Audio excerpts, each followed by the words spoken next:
ஜெய் சீதாராம். அனைவருக்கும் வணக்கம். இன்றைய பஞ்சாங்கம் குரோதி வருடம், தக்ஷிணாயன புண்ணிய காலம், சரத் ருது, கார்த்திகை மாதம் 18ஆம் தேதி செவ்வாய்க்கிழமை, 3/12/2024. சூரிய உதயம் காலை 6:21, சூரிய அஸ்தமனம் மாலை 5:40. இது கடலூர் மற்றும் தென்னார்காடு மாவட்டத்திற்குரியது. இன்றைய திதி வளர்பிறை துதியை பிற்பகல் 1:21 வரை உள்ளது. பின்பு திருதியை. நட்சத்திரம் மூலம் மாலை 5:23 வரை உள்ளது. பின்பு போராட நட்சத்திரம்.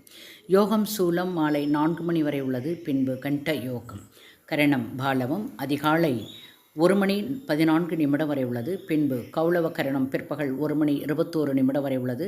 பிறகு தைதுளம். சந்திராஷ்டமம் நட்சத்திரங்கள் கிருத்திகை மாலை 5:23 வரை. பின்பு ரோகிணி நட்சத்திரம். மேலும் ஜோதிட தகவல் அறிவதற்கு ஸ்ரீஹரி சக்கராசல் வாம்பிகை நாச்சியார், பாண்டிச்சேரி 9789442808. வாழ்க வளமுடன். நன்றி, வணக்கம்.